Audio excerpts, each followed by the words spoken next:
This was terrible. This was a terrible situation. And I can tell you, every trucker in America saw this coming.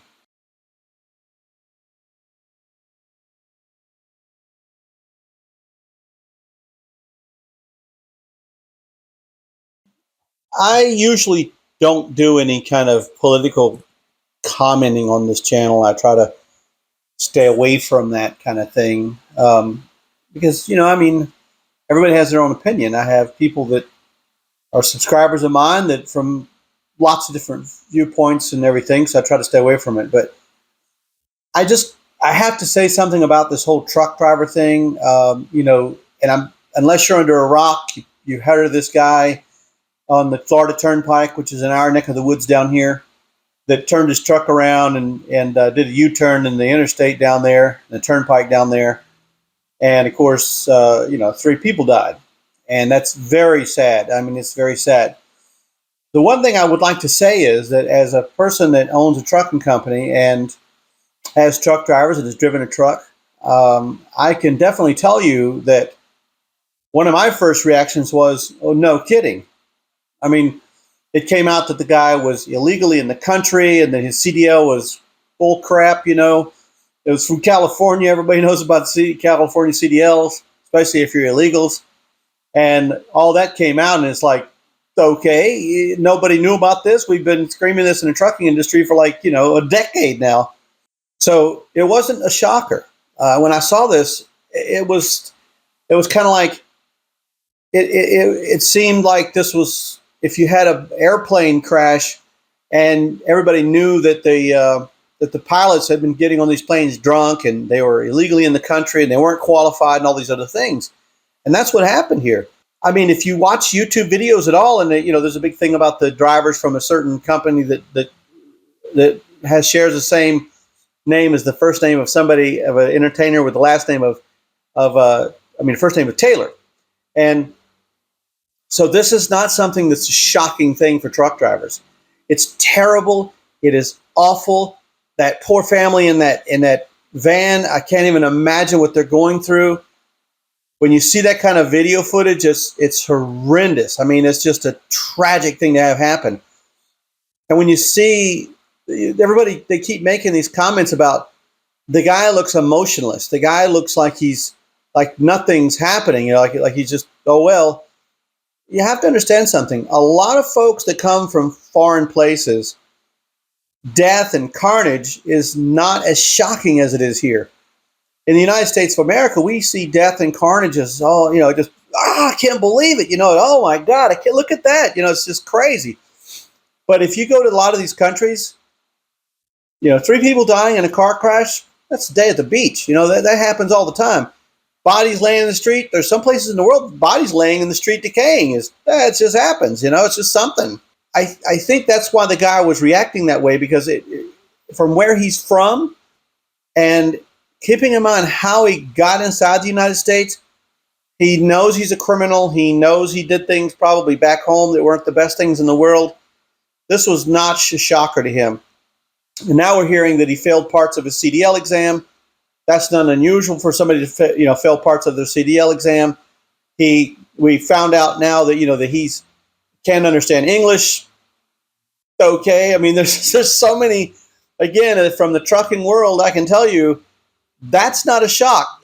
You go to any truck stop in America, especially in California and Florida and places like that. You go to any truck stop in America, and there's people that come in that door, and they're on the fuel desk, and they come in, to the fuel desk, and they and the person on the other side of the counter, if they don't speak Spanish or something, there's no communication hardly. It's all a bunch of sign languages and cards, and they leave. They're barely able to function and get by with buying fuel at the fuel desk. To say that this is something that's like, oh my God, I can't believe this, it just seems to me to be a bit absurd. I mean, if you're a trucker and you've been out there on the road and you know that this is going on. Now, if we look at this, if we kind of examine everything that's going on with this thing, this is a guy who I mean, the questions that really should be asked here is, one, CDL school, they don't give it away, right? Now, some of the larger some of the larger carriers out there, your Warrens and Landstars and some of the other large ones out there, they have CDL programs. And so you basically sign up for, as truck drivers will tell you, you basically sign up for like a year of servitude, and they'll pay for the CDL schools. And CDL schools can range. I saw a sign one day, they're offering a CDL school for $29.95, but they're averaging about $6,000 to go to a CDL school. Now, if the guy is in the country illegally, apparently hasn't been here that long, then where do you get $6,000 to go to CDL school? Because he's not with the major carrier. He's with a small carrier, which means the small carrier more than likely didn't pay for the CDL school. They might have. But somehow he had like $6,000 to go to CDL school. Now, when you talk about going to CDL school and spending $6,000, it's weeks long. So you not only have to, and it's during the day. So it's not only do you have to have the $6,000 to pay for the school, you got to be able to support yourself in some way during that time.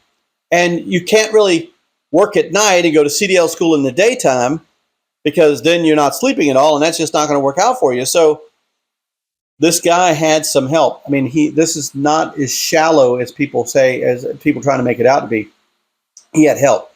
So, he had to have it. First, you have to have your regular driver's license. You don't just go from nothing to CDL. You got to have your regular driver's license first. Then you got to get your driver's permit, your CDL permit, learning permit, basically.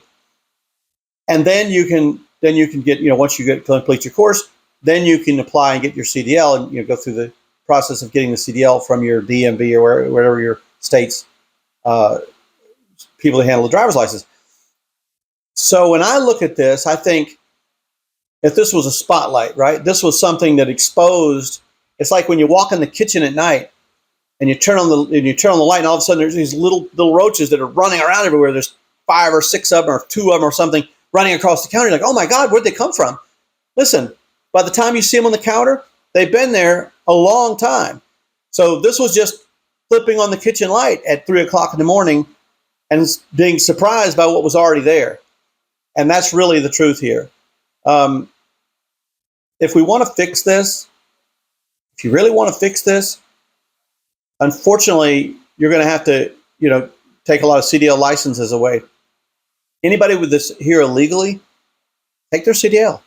Just take their CDL. Now, here's the bad part. If you start thinking about what are the ramifications? What are the ramifications behind this?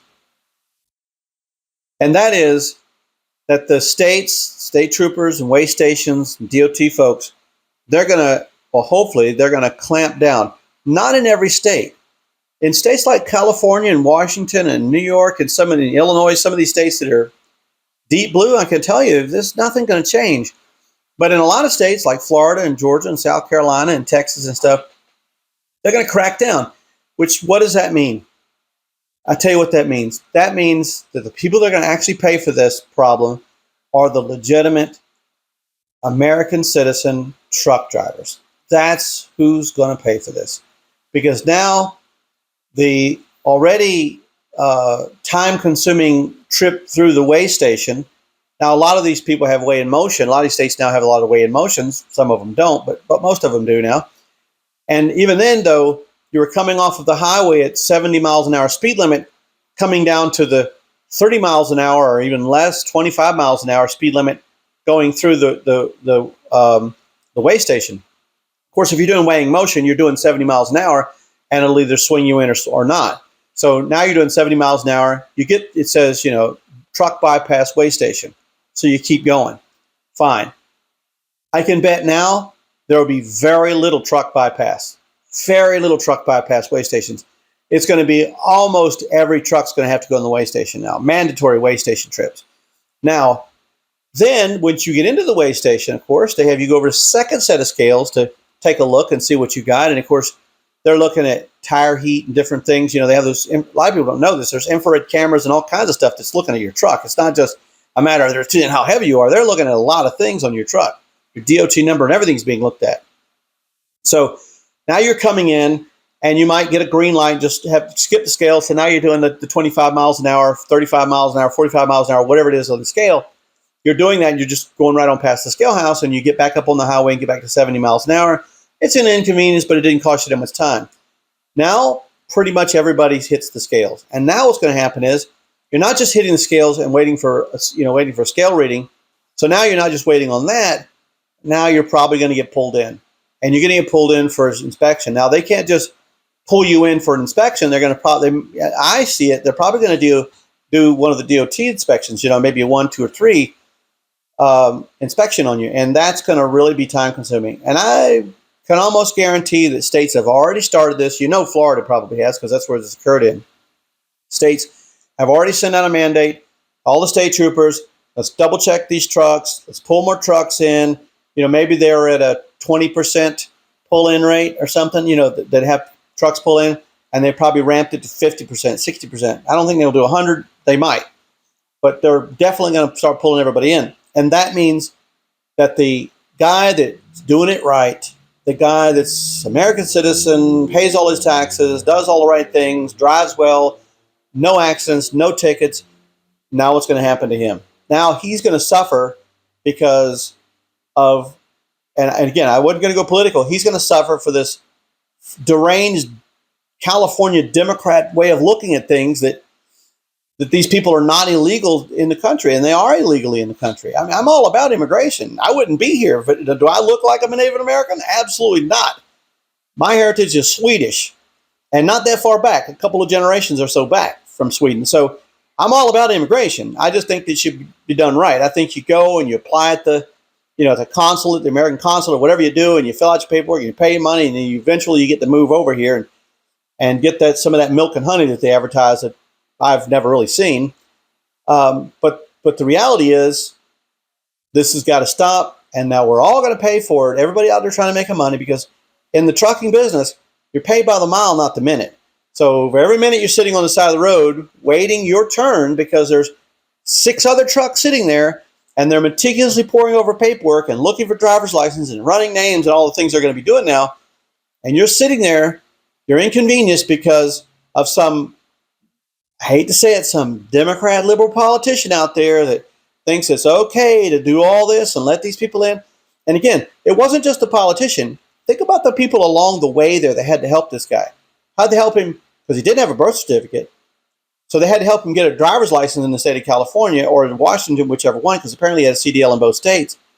So they had to help him get his driver's license, because in Florida and in California, you have to have a birth certificate in order to get a driver's license.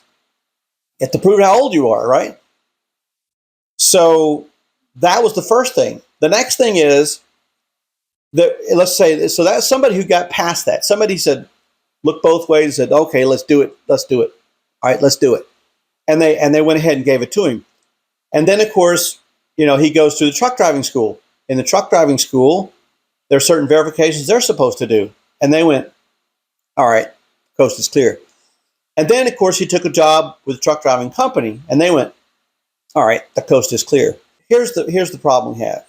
Now, every law-abiding citizen out there, every law-abiding truck driver out there is going to cost them money, it's going to cost them time, it's going to cost them inconvenience, just because somebody thought it was cool or thought it was all right to do things illegally. And it's just terrible. Anyway, that's just my opinion. I usually don't post opinion pieces too much. In fact, not fiction. In this case, it's my opinion. But I do thank you for watching.